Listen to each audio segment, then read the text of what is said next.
Manisha academy channel में आप लोगों का बहुत बहुत स्वागत है। तो चलिए आदिकालीन साहित्य का जो वर्गीकरण है, जो क्लासिफिकेशन है, उसको हम देख लेंगे। आदिकाल को जो है 6 भागों में बांटा गया है। तो ये आदिकाल है जो इसको 6 भागों में बांटा गया है। पहला है सिद्ध साहित्य, दूसरा है नाथ साहित्य, तीसरा है जैन साहित्य, चौथा है रासो साहित्य, पांचवा है लौकिक साहित्य और छठा है गद्य साहित्य। तो यहाँ पे हम देख लेते हैं। वैसे ये 6 प्रकार है, लेकिन ये आचार्य रामचंद्र शुक्ल ने रासो साहित्य पे अधिक जोर दिया है, तो अमूमन यही ज्यादा मान्य होता है। लेकिन हमको ध्यान रखने वाली बात है कि 6 प्रकार का ये होता है आदिकालीन हमारा साहित्य।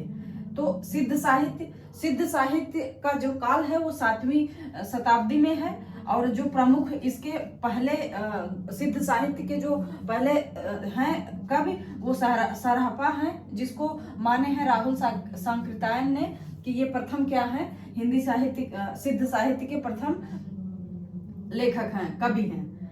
आगे है नाथ साहित्य। नाथ साहित्य को 9वीं शताब्दी में इसको स्टार्ट किया गया, शुरू हुआ ये। इसमें नवनाथों का जिक्र किया गया है, और इसके जो है गोरखनाथ जी इसमें प्रमुख हैं।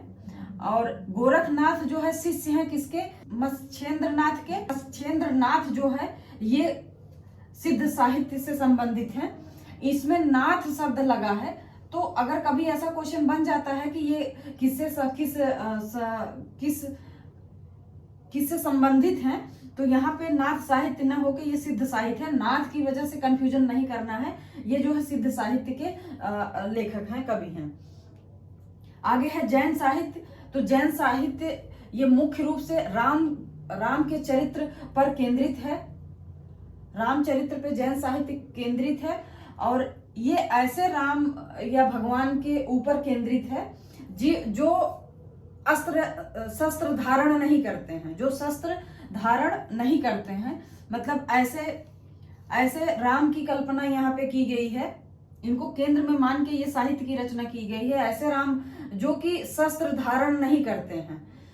तो शस्त्र धारण करने का तात्पर्य यही है कि जैन साहित्य जो है अहिंसा पे बल देता है, हिंसा पे बल न देके अहिंसा पे बल देता है। तो इस वजह से राम के चरित्र पर आधारित है। अब बहुत से कभी कभी ये क्वेश्चन पूछता है, और वहां पे एक चीज देगा कि महावीर स्वामी का, तो लोग महावीर पे टिक करके आते हैं। तो महावीर तो 24वें तीर्थंकर थे। स्टार्टिंग में जिस कॉन्सेप्ट पे ये जैन साहित्य स्टार्ट किया गया था, जैन स्टार्ट हुआ था, वो राम चरित्र के जो है शस्त्रधारी न होने पे ये स्टार्ट किया गया था। तो केंद्रित राम के चरित्र पर आधारित है ये। आगे है रासो साहित्य। तो रासो साहित्य आचार्य रामचंद्र शुक्ल के द्वारा जो है इसको किया गया है, ये रासो साहित्य। और इसमें एक चीज और है कि आचार्य रामचंद्र शुक्ल के द्वारा ही आदिकाल को वीरगाथा काल नाम दिया गया था। आदिकाल को वीरगाथा काल नाम दिया गया था रामचंद्र शुक्ल द्वारा ही।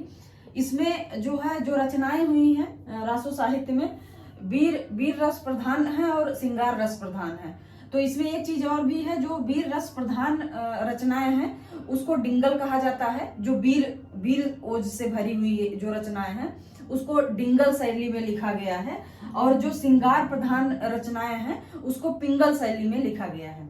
तो डिंगल पिंगल क्या है, ये कोई भाषा नहीं है, ये एक लेखन शैली है। और ये यहाँ पे वीर रस जिस भी रचना में वीर रस है उसमें यहाँ पे डिंगल शैली का प्रयोग किया गया है। और जो श्रृंगार रस है, जहाँ पे श्रृंगारिक रचनाएं हैं, वहां पे जो है पिंगल शैली का प्रयोग किया गया है। आगे है लौकिक साहित्य।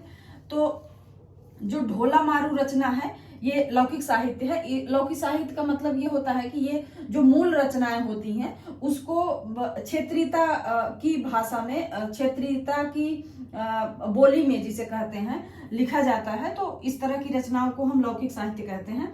गद्य साहित्य, तो गद्य में गद्य रचनाएं की गई हैं सारी। तो ये है 6 आदिकालीन साहित्य का प्रकार। ये जो सिद्ध साहित्य है, नाथ साहित्य है, जैन साहित्य है, रासो साहित्य है, लौकिक साहित्य है और गद्य साहित्य है। एक चीज और हमेशा जो आचार्य रामचंद्र शुक्ल हैं और हजारी प्रसाद द्विवेदी में एक दूसरे के विरोधी मतलब कह सकते हैं कि जो आचार्य रामचंद्र शुक्ल द्वारा जो चीजें एक्सेप्ट नहीं की जाती थी वो हजारी प्रसाद द्विवेदी द्वारा वो एक्सेप्ट की जाती थी। जैसे हजारी प्रसाद द्विवेदी कबीर दास जी को ये समझते थे, रामचंद्र शुक्ल जो है कबीर दास जी को ये कहते थे कि ये इन कबीर दास के बारे में हमारी कलम नहीं चलेगी। मतलब कबीर दास के बारे में वो ऐसा कुछ मतलब मैं उनके बारे में कुछ लिखूं, मतलब कबीर दास जी के बारे में लिखूं, कबीर इस लायक नहीं है। ये रामचंद्र शुक्ल का जो है वक्तव्य होता था। और हजारी प्रसाद द्विवेदी हैं वो बोलते थे कि कबीर दास में सब कुछ है। वो एक हिसाब से उनको जज करते थे कि कबीर दास जो है अच्छे मतलब अच्छे हैं, उनके बारे में मेरी कलम चलेगी, वो लिखने लायक है, कलम चलाने लायक है, उसके बारे में मैं लिखूंगा। तो 1942 में एक रचना भी उन्होंने किया कि उजाड़ का फूल। तो उसमें जो है कबीर दास के बारे में बखूबी लिखे हैं हजारी प्रसाद द्विवेदी जी। तो रामचंद्र शुक्ल जब ये बोलते थे कि कबीर इस लायक नहीं है कि मैं उनके बारे में कुछ लिखूं, तो वो साथ में एक बात और साथ में बोले थे कि तुलसीदास जी जो है वो बहुत अच्छा मतलब कवि हैं, उनके बारे में मैं बहुत अच्छा समझता हूँ, उनके बारे में बहुत कुछ लिखूंगा और लिखे भी हैं बहुत सारी चीजों में। तो ये दोनों वक्तव्य जब वो बोले रामचंद्र शुक्ल ने, तो हजारी प्रसाद द्विवेदी ने कहा कि आप तुलसीदास जी को इसलिए आप उनको लायक समझ रहे हैं क्योंकि वो ब्राह्मण हैं। तो यहाँ पे दोनों जो राइटर हैं रामचंद्र शुक्ल और हजारी प्रसाद द्विवेदी, तो दोनों में अंतर विरोध तो नहीं कह सकते कि एक दूसरे के विपरीत कटाक्ष के रूप में है कि हजारी प्रसाद द्विवेदी ने कहा कि आप यहाँ पे जो बोल रहे हैं इसमें आपका ब्राह्मणवाद झलकता है। आप किसी एक जात के ऊपर जो है झुक के निर्णय ले रहे हैं कि आप उनके बारे में लिख रहे हैं। जैसे कबीर के बारे में आप इतना बोल रहे हैं कि वो लिखने लायक ही नहीं है कि उनके बारे में हम 2-4 लाइनें लिखें, जबकि आप तुलसीदास को बोल रहे हैं कि वो बहुत अच्छे हैं, उनके बारे में बहुत सारी चीजें लिखने लायक है और मैं लिख रहा हूँ या लिखूंगा। तो यहाँ पे थोड़ा सा ये है कि ब्राह्मणवाद दिखता है रामचंद्र शुक्ल जी का, कि वो कहीं ना कहीं उस समय उस परिस्थितियों में जो ब्राह्मणों की स्थिति थी उस हिसाब से उनका झुकाव दिखता है उनको बड़ाई के स्तर पे। और कबीर चूंकि ये एक निम्न जाति से बिलोंग करते थे और इनको इसीलिए जो है उतना वरीयता नहीं दिए, वो उस योग्य ही नहीं समझे कि उनके बारे में थोड़ा भी विचार करके कुछ लिखे। तो इस तरह से इनका था कि दोनों लोगों में इस तरह से द्वंद्व था। आगे जो कुछ इसके जो आदिकाल है, आदिकाल में जो नामकरण किया गया है, तो एक बार फिर से कुछ पिछले वीडियो में हमने कुछ नाम को देखा था, आगे और भी देख लेते हैं। तो चारण काल है। चारण काल किसने कहा था? तो जॉर्ज ग्रियर्सन द्वारा कहा गया था चारण काल। किसको? आदिकाल को। प्रारंभिक काल भी आदिकाल को कहा गया था, मिश्र बंधु द्वारा कहा गया प्रारंभिक काल। वीर गाथा काल अभी बताया आचार्य रामचंद्र शुक्ल द्वारा वीर गाथा काल कहा गया। अगला है सिद्ध सामंत काल, तो राहुल सांकृत्यायन द्वारा सिद्ध सामंत काल कहा गया। बीज वपन या बीजक जैसे काल को महावीर प्रसाद द्विवेदी द्वारा कहा गया। वीर काल कहा गया विश्वनाथ प्रसाद मिश्र द्वारा, वीर काल विश्वनाथ प्रसाद मिश्र द्वारा कहा गया। आदि काल कहा गया हजारी प्रसाद द्विवेदी जी। और चारण काल या संधि काल कहा गया आचार्य डॉक्टर राम कुमार वर्मा द्वारा, संधि काल या चारण काल।